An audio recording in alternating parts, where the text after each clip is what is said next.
question for John and Doug, Okay. if I'm rising to the bait. You both sort of suggested that there are miracles, which I certainly agree with. Jesus turned water into wine and so on, and of course the greatest miracle of all of Christ's resurrection and from the dead. And you suggested that miracles violate natural law. I'm just wondering, does one have to think of miracles as violating natural law? I guess that would depend on what you take a natural law to be, you know, what sort of a thing is a natural law.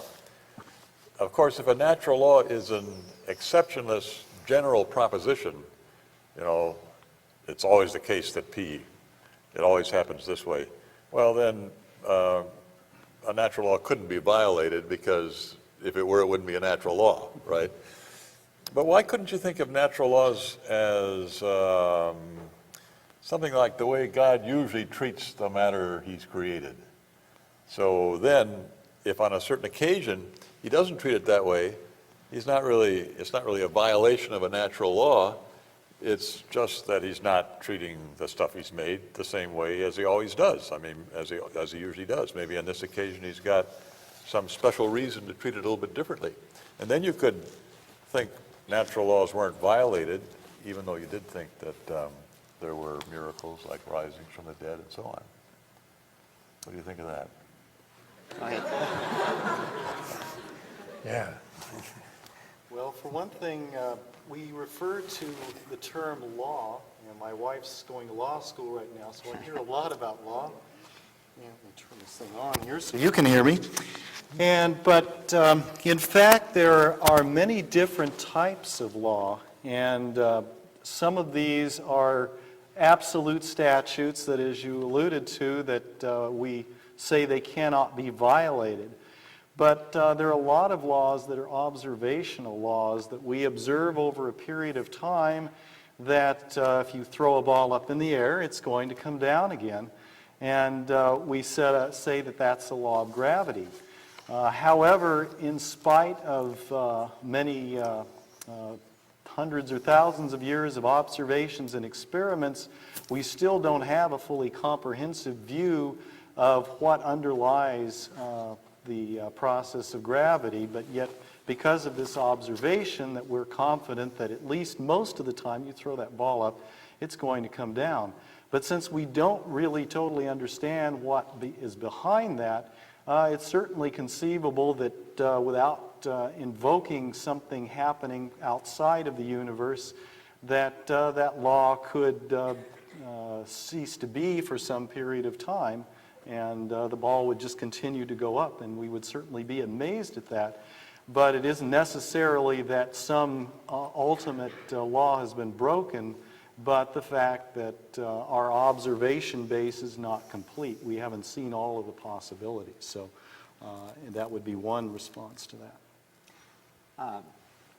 I could make a response too, that we may not be aware, as Doug pointed out, our laws that we call laws in science are observational things that don't seem to have had any exceptions, like the second law of thermodynamics, and yet we have no proof of it, and it is just observational.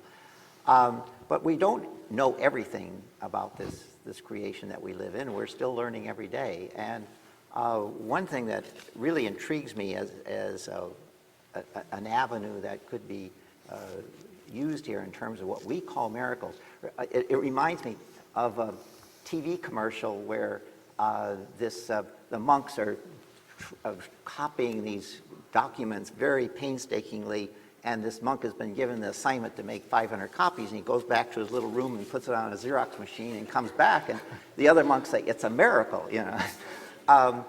There's things that we might not know about today that God knows about, and that there may be, like, we could be like two-dimensional people trying to figure out a three-dimensional world. And if somebody said to these two-dimensional people, you can have a fixed area with no boundaries, they'd say, no way, that would be a miracle. And yet we know a surface of a sphere is that.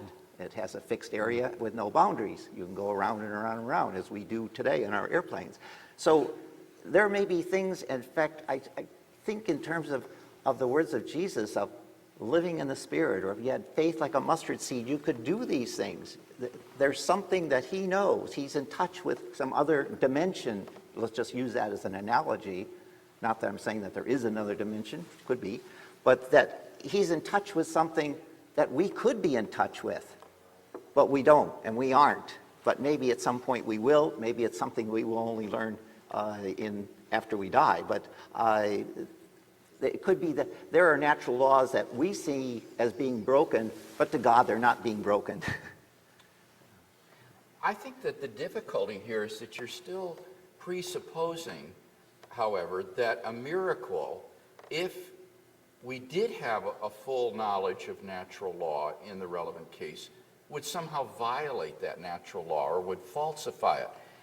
And I suspect that this is one of the reasons why scientists seem so hostile to the idea of miracles, because the idea of breaking a law of nature smacks of breaking a civil law, sort of violating Mother Nature or something of that sort, which is very unsavory. But if we think of the laws of nature in a different way, as simply idealizations of what happens under certain sort of ideal conditions, when there are no interfering factors present, then when a miracle occurs, a law of nature isn't violated at all, because there are interfering factors in this case. So why couldn't we define miracles not as violations of the laws of nature, but as something that simply lies beyond the causal capacity of nature to produce in any certain time and place? And I think that would just get rid of this whole emotionally prejudicial language of violating laws of nature, and speak instead of simply what lies beyond the causal capacity of the natural forces that are at work at a particular time and place. Okay. I'm not going to argue that.